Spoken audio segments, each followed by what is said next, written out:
তোমরা সবাই ভালো আছো নিশ্চয়ই। আমরা চতুর্থ শ্রেণীর ইংলিশ বাটারফ্লাইয়ের একটি গল্প পড়ছিলাম।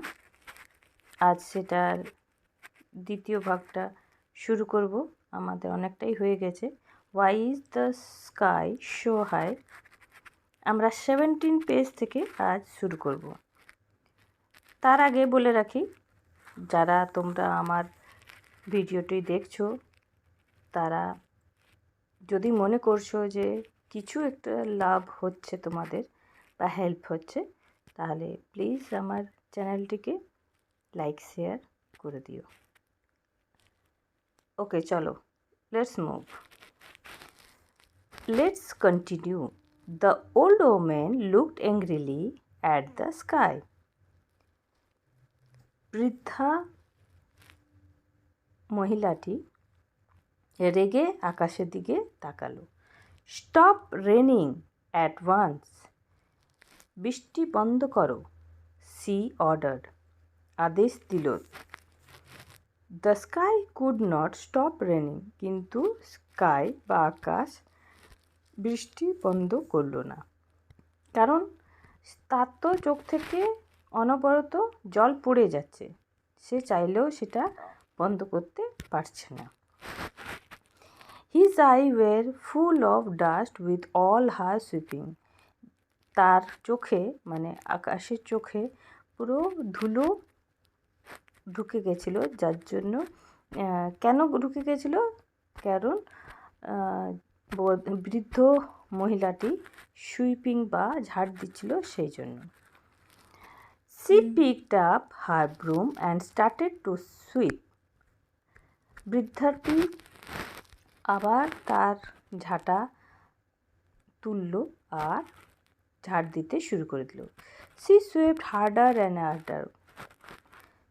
তিনি আর কি ঝাড় দিয়েই যাচ্ছেন একদম অনবরত। More and more dust flew up. আর যতই ঝাড় দিচ্ছেন কী হচ্ছে, বেশি থেকে বেশি ধুলো উড়ছে আর উপরের দিকে চলে যাচ্ছে।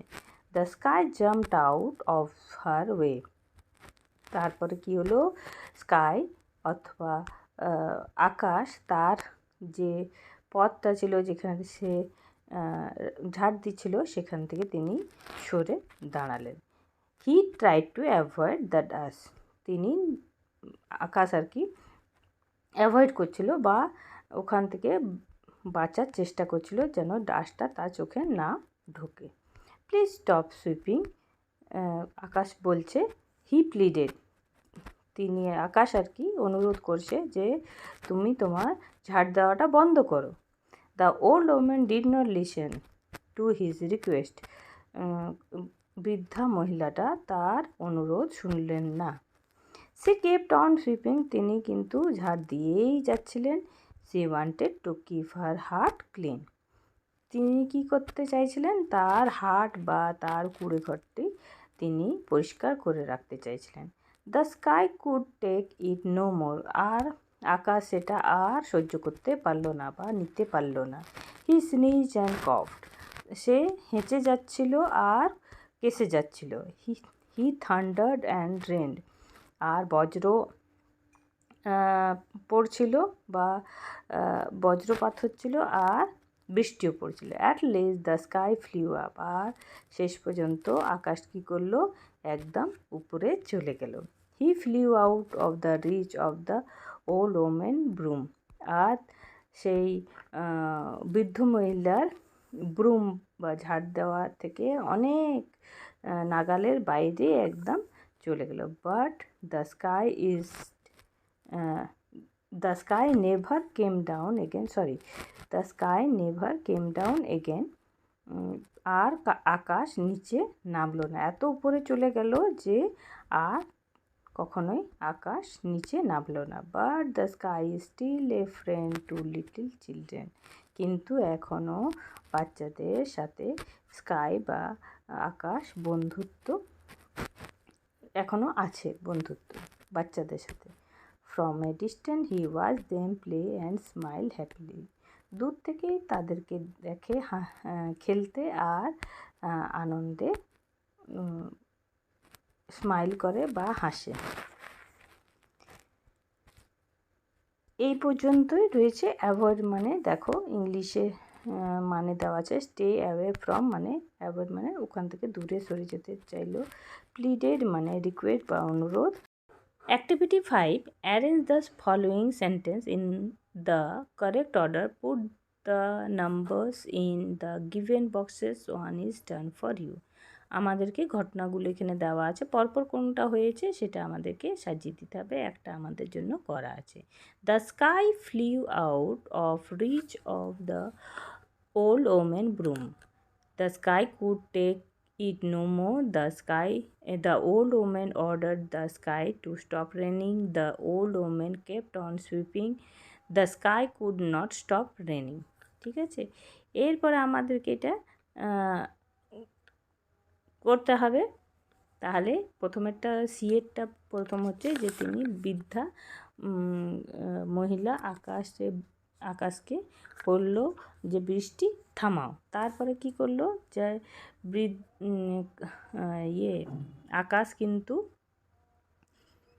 আকাশ কিন্তু সেটা থামালো না, বা the sky could not stop raining, থামাতে বললে থামালো না। আর বৃদ্ধা কী করলো, ঝাড় দিয়েই চললো। ঠিক আছে, এইখানে হবে, একের নিচে হবে এটা কিন্তু।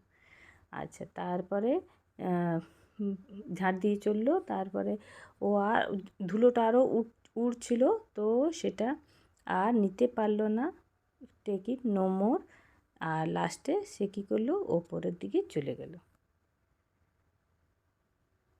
ওকে, এবারে দেখি কোয়েশ্চেন অ্যান্সার আছে, সেগুলো উত্তরগুলো লিখতে হবে। Why was the old woman angry at the sky? কেন ওল্ড ওমেন রেগে গেছিল স্কাইয়ের উপর? ঠিক আছে, because rain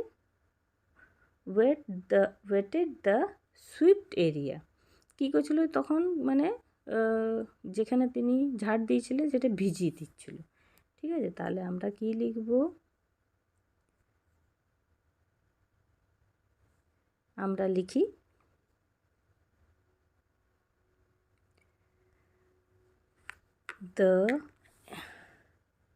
because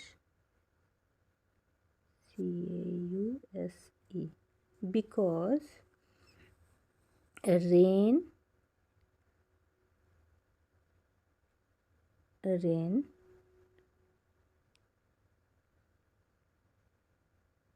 wetted the swift area. The Swift মানে হচ্ছে ঝাড় দিয়েছিল, পিটি হবে, Swift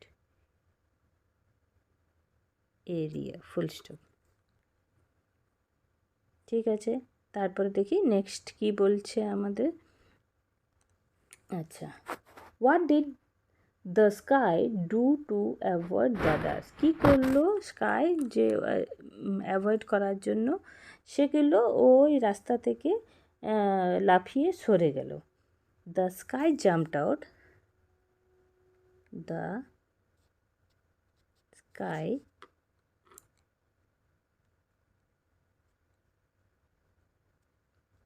jumped out of the woman's way.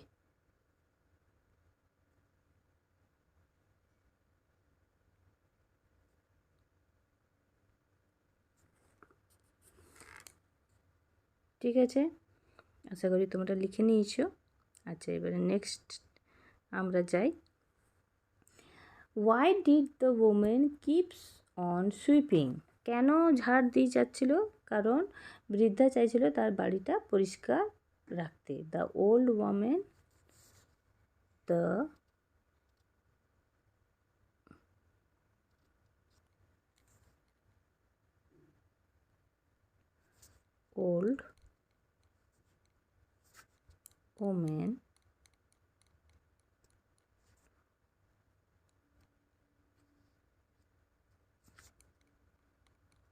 wanted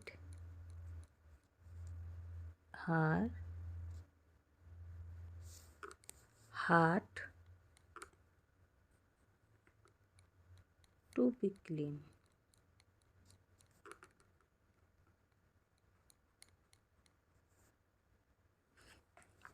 ঠিক আছে। আচ্ছা, is the sky your friend, give answer for your give reason for your answer. তো আকাশ কি তোমার বন্ধু, তার সমর্থনে যুক্তি দাও। হ্যাঁ, অবশ্যই, কারণ যখন আকাশ আমাদেরকে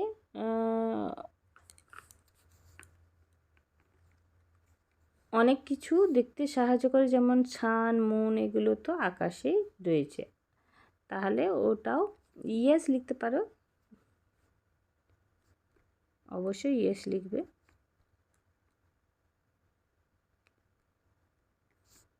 yes, the sky is my friend, is my friend, FRIEND। ঠিক আছে। আর গিভ রিজন বলেছে, তো সেখানে তুমি লিখতে পারো when I see the sky I can see the sun, moon, cloud and the rainbow। রেনবোটাও আমরা ওখানে দেখতে পাই। ঠিক আছে, এগুলো লিখতে পারো তোমরা। অন্য কিছুও লিখতে পারো, আকাশ দেখলে আমার ভালো লাগে, আমরা আকাশের দিকে চেয়ে থাকি, অনেক সময় মন খারাপ হলে, এইসব তুমি নিজে যেভাবে পারবে সেটা লিখতে পারো। Okay, let's read the following sentence. Mimi and Raju had not gone to bed yet. Mimi আর রাজু এখনও বিছানায় যায়নি। Note that in this sentence Mimi and Raju are the names of the person.